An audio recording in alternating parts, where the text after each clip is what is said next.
Let's be real, we've all been there. That critical piece of technology, the one you absolutely can't live without, dies at the worst possible moment. Today, we're going to talk about how to move from that world of constant, chaotic firefighting to a place of calm, proactive control. So, let's dive in. Okay, picture this. The absolute worst has happened. An incident is underway, and you desperately need the footage from your most important security camera, like right now. You go to pull it up, and you get nothing. Just a blank screen. That sinking feeling in the pit of your stomach, that's what happens when we don't have a plan. It's a full-blown crisis that, honestly, probably could have been avoided. You know, this state of reactive panic, it actually has a name, and it's one that way too many organizations are intimately familiar with. We call it the break-fix nightmare. It's the stressful, expensive cycle that can feel absolutely impossible to escape. So, what does this nightmare actually look like day to day?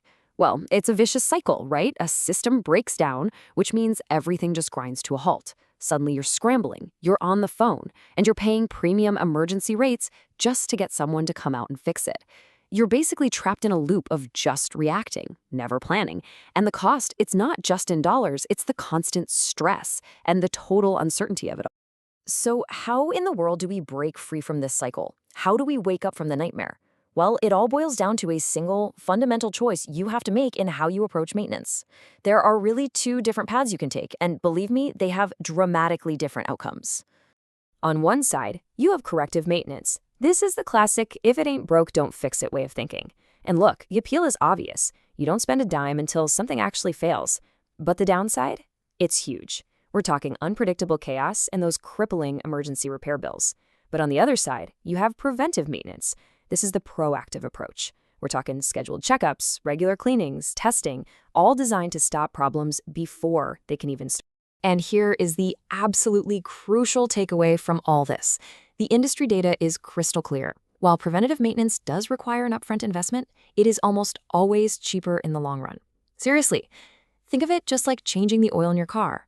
A small, predictable cost now prevents a catastrophic and wildly expensive engine failure down the road. You're literally extending the life of your equipment and dodging those budget-destroying emergency calls. Okay, now let's talk about contracts. With a time and materials contract, or T&M, you pay nothing upfront. But the second something breaks, the clock starts ticking and you're paying for the technician's time and for every single part. In that model, the client, that's you, takes on all the financial risk. A full-service contract is totally different. You pay a flat annual fee and the service provider covers everything. All the parts, all the labor, no matter what. In this case, the provider is the one taking the risk. It's basically health insurance for your tech. But a contract is only as good as the promises it makes, right? It needs to have some teeth. And that is where the service level agreement, or SLA, comes in. This is the part of the contract that is all about speed. It answers two critical questions.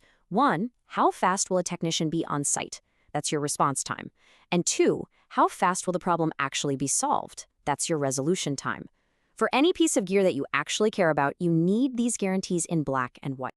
So, you've chosen your maintenance plan. Great, but how do you actually know if it's working? You can't just rely on a gut feeling. You need cold, hard data. It's time to do the math of failure. First up, we've got MTBF, which stands for mean time between failures. This is your #1 measure of reliability.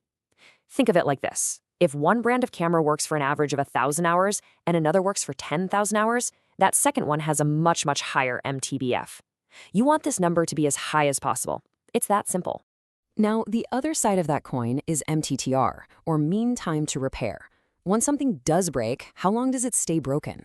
This number isn't about the hardware itself. It's really a report card for your entire support system, your technicians, your spare parts, your processes. A low MTTR means you've got an A+ team that can diagnose and fix things fast. So if you remember just one thing from this section, please make it this. The goal is always, always, always a high mean time between failures and a low mean time to repair. You want your equipment to run for a very, very long time, and when it finally does fail, you want it fixed in the blink of an eye. And when you put those two things together, when you achieve that high MTBF and that low MTTR, you get the ultimate prize. High availability. This is the percentage of time your system is actually up and doing its job. As you can see right here, Our whole goal is to make that big blue uptime circle as whole as we possibly can. Okay, let's zoom out from the day-to-day fixes for a second, because even with the best maintenance plan in the entire world, no technology lasts forever. To be truly in control, you have to plan for the end of the line. You have to understand the tech life cycle. See, every single piece of technology follows this pretty predictable path. It starts out as bleeding edge. It's brand new, it's super expensive, and honestly, a little risky. Then it matures into leading edge, becoming the proven industry standard. After a few years, it slips into legacy. Yeah, it still works, but it's getting a little long in the tooth. And those final two stages, obsolete and end of support, well, that's where the real danger is hiding. That last stage, end of support, is the one you really need to worry about. This is when the manufacturer just stops making firmware updates or security patches. Your device might still turn on, but it's now a sitting duck. It's got known vulnerabilities that hackers can and absolutely will exploit. This isn't just a tech problem anymore. This is a massive security risk. So what's the practical, budget-friendly takeaway here? As a solid rule of thumb, you should plan on a 5 to 7 year replacement life cycle for your core equipment, like your servers and cameras. Don't wait until your technology is sour milk. You've got to plan ahead to make sure that transition is smooth. Okay, finally, let's talk about what to do when things do inevitably go wrong, because even the best plans can fail. When they do, the key is not to panic. Don't just start guessing. It's time to put on your detective hat and attack the problem with a logical, systematic method. And the best method for this is called split half, or sometimes divide and conquer. So let's say a camera is down. Don't just run out and assume the camera's broken. First, map out the whole signal path. Then go to the midpoint. Let's say it's a network switch. Check for a signal there. Do you have one? If you do, the problem is in the back half of the system. If you don't, it's in the front half. Boom. You just eliminated 50% of the possible issues in one single step. Then you just repeat that process until you've pinpointed the exact point of failure.